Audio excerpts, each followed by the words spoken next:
All right, guys, we're back. Welcome back. Good to see you guys all here. Thanks for hanging out. Today is a special day because today I am going back in time. Today I'm going to try to return to my roots of flying. And now what I mean by that is lately I'm doing crazy things like building these A-10s, and lately we've been doing Corsairs. We're making toilets fly. We're doing all kinds of crazy stuff. And it got me thinking, it's been a while since I just built a simple plane. And so that's what I'm going to do today. Today, I'm returning back to my roots, not only building a simple plane, but also just simple flying. So we're talking 3-channel, long flight times, low and slow, as the flying cowboys like to say. That is my favorite style of flying to this day. I have had the honor to fly some amazing aircraft, very high performance aircraft, very expensive aircraft. There is something to be said about a simple flying, simple to build plane. The simpler the plane, honestly, the more enjoyment you can actually get out of it. So that's what we're gonna be doing today. I got my foam cut out here. I'm not gonna tell you guys what I'm gonna be building yet. For those of you OG flight testers out there, leave a comment down below if you can guess what I'm building before it's actually done. But without further ado, let's get to building.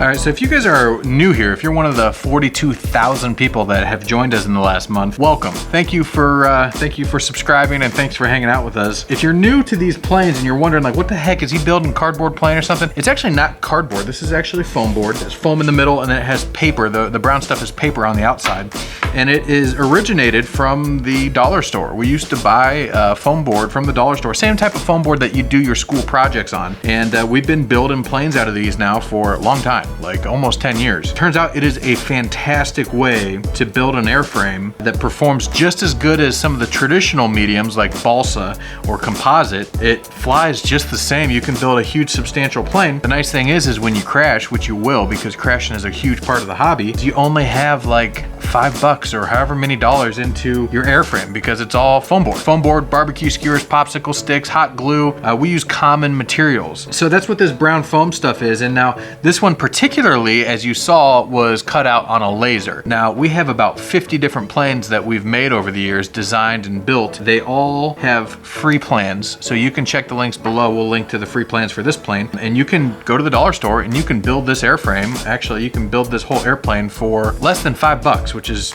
amazing.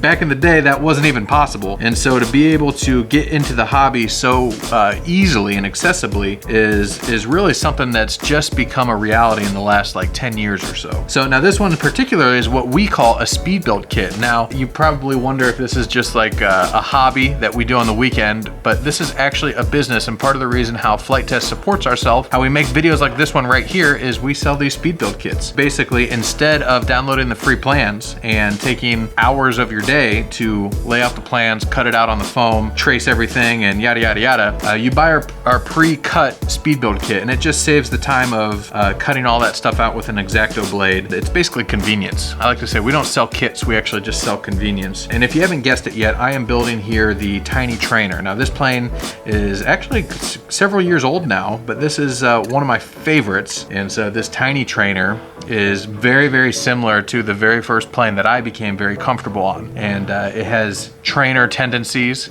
And a lot of people hear trainer and they think, oh, it's not gonna be very much fun. But in reality, it's actually the opposite. As you can see here, I have the fuselage done. And now this was flat foam about an hour and a half ago. And you glob some glue on there, you fold the sides up, and now we have a rigid fuselage of an airplane, super lightweight. Got my 2 servos inside there. It's coming along very, very quickly. I have to say here though that returning to the basics of a simple design plane, and also it's gonna be simple to fly, it's been very refreshing. I've been enjoying it a lot. So that being said, I'm getting the motor mounted up now. We're gonna build the wings. And before we know it, we're gonna be flying this thing through the air, from flat foam to flying through the air in like a matter of hours. Before we start building this wing, I wanna take this time to thank our sponsor for this video, and that's Raid Shadow Legends. It is a mobile game that you can download for free, and it is the hottest RPG project of 2019. Not only does this game have incredible graphics that rivals even some console and PC games, but it also has an amazing storyline, PvP battles, an amazing collection of champions, and huge boss fights. This game just came out and it's getting big real fast. And for those of you guys that aren't familiar with RPGs, if you jump in at the beginning of its release, you're going to have an advantage on future players because you're going to be a higher level than them. By using our are links to download this game both for iPhone and Android.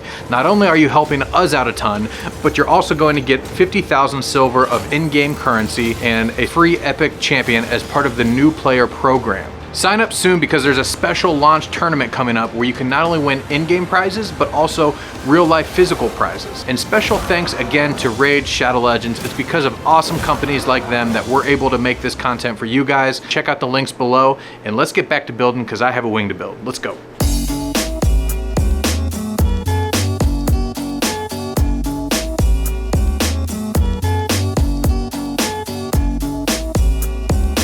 All right, so as you can see here, look at this. The plane is done, and quite honestly, probably, no exaggeration, probably about a 3-hour build for me, which is, I'm honestly pretty proud of. Normally I take forever, but the whole idea behind this little tiny trainer is to not only give a beginner a great flying experience, but also to give you a great build experience, is it covers every single build technique that we use in all of our planes. So the idea is if you can build this plane, which you can build any of our planes. It's like an introduction to our whole universe of scratch-built foam board planes. This is still one of my favorite forms of flight. It is just very relaxed. You're learning to actually fly off of the wing. You're not just flying off of a huge motor in the front and speed. You can cut the motor a lot of times and just glide and feel what it feels like to actually manage that energy. That being said, I figured what better way to show you how cool Tiny Trainer is than to get somebody out here that is a little bit unfamiliar with flying. You guys know of our good friend named Jeremy. He's been an awesome part of our team now for about 2 years. He is known for some of our best pieces of content like the A-10 versus the tank.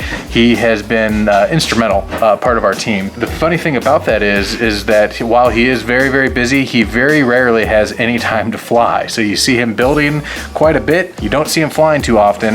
And today it is my goal to start to change that. And so what I'm going to be doing is I'm going to be getting this Tiny Trainer ready for a beginner to learn how to fly on, and I'm going to teach you guys how to do it as well. So if you're already a hobbyist out there, you can hopefully get other people into the hobby, but also if you're new to the hobby, hopefully some of these tips that I'm about to go over are going to help you as well. So, and speaking of Jeremy, look who just showed up. So Jeremy, tell us a little bit about your experience with the hobby thus far. Before Flite Test, did you ever fly before? I never flew RC before Flite Test. My dad's a pilot. A real pilot? Yeah, not current, but in middle school I got to fly a little Cessna. So yeah, before Flite Test, I have always had interest in getting into the hobby, but you know, when I was young, it was too expensive. Now that I've been working at Flite Test, I still am not in the hobby.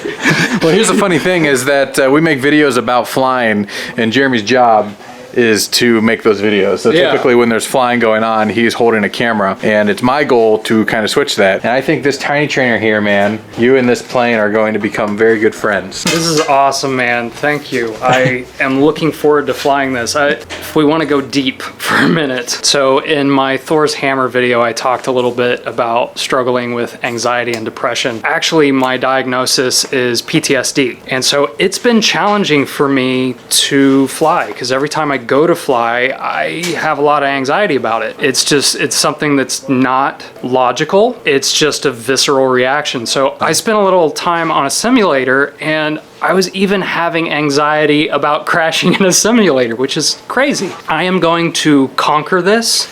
I am looking forward to learning how to fly, and over my process of healing, it's been really cool to have these kinds of opportunities to face my anxiety, to be able to put myself out there and fail and it be okay, and then to have success and to have the euphoria from that so that I can enjoy the hobby and have confidence in my abilities to fly. And if I can do it, you can do it too. Yep. I like to tell people that there are a couple different learning curves that you have to overcome to have success in the hobby, one of which being is building. And then once you get the plane built, you need to learn how to set it up properly and kind of like tune it. And then once you get those two learning curves overcome, then you can actually start learning how to fly. And so my mentality with building this for Jeremy today is to help him kind of bypass those first two hurdles. And this is something that some of you hobbyists out there can practice as well if you want to try to get your friends into the hobby. Build them a plane, get them past that part where they have to build and get it tuned properly,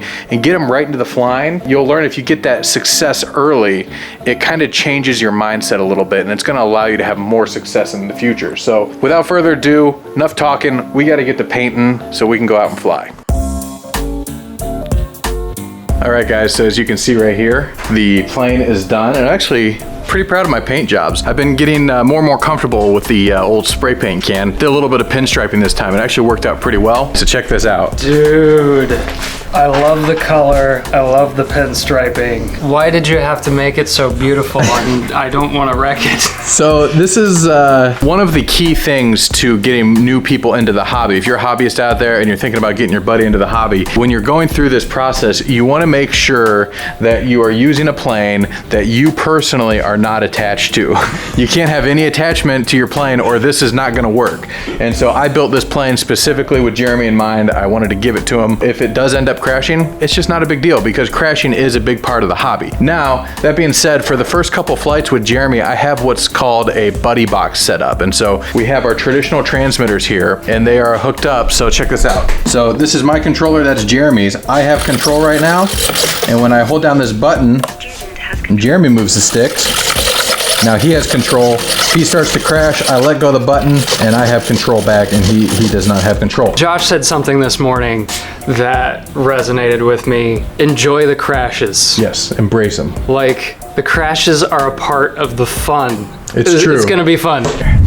Alrighty, so we are out here, and unfortunately, real world, you're gonna have to deal with some weather. Today we got a little bit of wind. Could always be better, could always be worse. It's about a 10-mile-an-hour wind. It feels pretty steady, which isn't a lot of wind, but for a plane this light, it's gonna be a little bit of a handful, especially for a beginner. So that is all things to take into consideration. Now, when you walk out to the field with your friend, another thing to keep in mind too, is to share your experiences with them. So one thing that I personally like to do is take a look at the wind direction. So it's coming straight at us, so we're gonna be taking off that way. But also, once you get up there in the air, where are you gonna be flying? So we have the wind is one obstacle, the sun is always another obstacle, which is up there.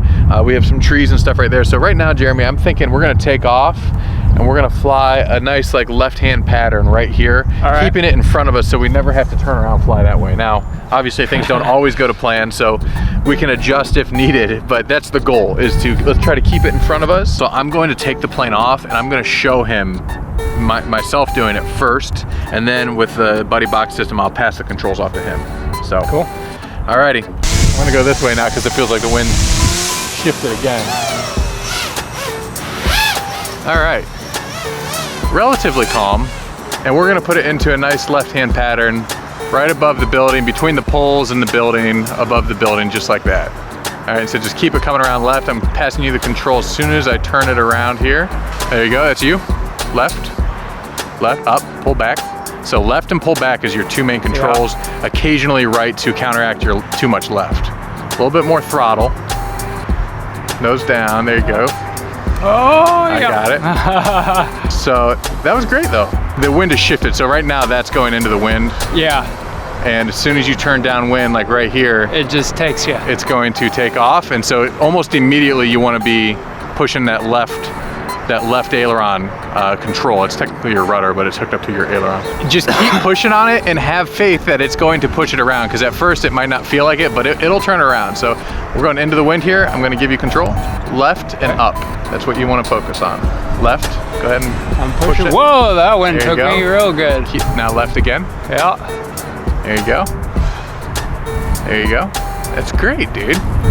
Whoa, that wind is really blowing me all over the place. So just kind of roll. It's kind of fun. Yeah, just kind of roll with the punches and don't react unless you have to. If it tips one of your wings, then you can react. But other than that, the plane will self-correct itself. All right, so try to bring it back towards us a little bit. Yeah. When there's any kind of wind, especially when you're new in a light plane like this, you'll very easily get very far away from yourself very quickly. Yeah. So you want to maintain your distance, and you're doing a great job. Thanks, man. I'm getting the hang of it. And actually, for those of you who are training somebody how to fly, having somebody, it sounds silly, but having somebody say great job is so helpful, because like I feel like I'm doing a terrible job. A little more throttle. And throttle and climb up. Whoa! Yeah, there's a bunch of turbulence over there. I think your battery might be shot. All right, I got control. I'm gonna just try to bring her back here. All right, so now typically I'm gonna land it here. Oh, I love the way those Nice little 3-channel landing. planes land. So typically you want to use a 2-cell battery, but because today is unique and we have a little bit of crazy wind going on, I'm going to put a 3-cell on here, which is one, going to give you more power, but it's also going to give the plane a little bit more weight and help it penetrate through this wind a little bit. 3-cell, take one. Let's try it. I'm going to do something which really helps me a lot. Just to kind of feel the characteristics of a plane. I'm gonna take you way up there. I'm gonna give you the controls. Touching that cloud almost. There you go. All right, now go ahead and cut the throttle. Yeah. And glide it down in a pattern and see if you can land it again. Tiny Trainer is great for this because it is definitely an airplane when you have the motor on the front, but it's also a glider. It has glider tendencies, so it carries its momentum very well. And actually it can even be built as a chuck glider. It comes with 2 different wings and 2 different noses to give you 2 different kinds of experiences, whether you want a glider or an actual powered airplane. Well, a little bit nose down. Yeah, keep your nose down to bleed off that altitude. Look at that. Nice, dude. Well, that is great. And honestly, the cool thing about flying in challenging conditions like this is when you get a nice sunset evening where it's perfectly calm and you've experienced this, that's when it really starts to click and this muscle memory starts to kick in. It was a little bit beyond what I would typically recommend for a plane this size. And all that being said, you did great, man. Thanks. Fantastic. So and definitely having you there to bail me out of those situations, that would have been what, 5 to 7 crashes? Yeah. Where I might have been frustrated by myself. Honestly, I like to tell people that Flite Test exists and we've had some of the success that we've had because of how unapproachable the hobby has always been. And so we wanted to make this video and kind of capture Jeremy's journey into the hobby in hopes that we would help you. Now, if you guys are out there and you're considering taking the plunge into the hobby, we really encourage you to get involved with our, we call them family, but the Flite Test community is really, really awesome. It's some of the most caring and giving community that you'll ever experience. You can check them out on Flite Test Fans on Facebook. It's an awesome group. Shout out to all you guys on Facebook, as well as the Flite Test forums. There's tons of great information and people on there willing to help. And then also all the whole YouTube community. We wouldn't be here without you guys. So thank you so much for watching. If you haven't subscribed yet, make sure you do so, and we'll see you guys next time.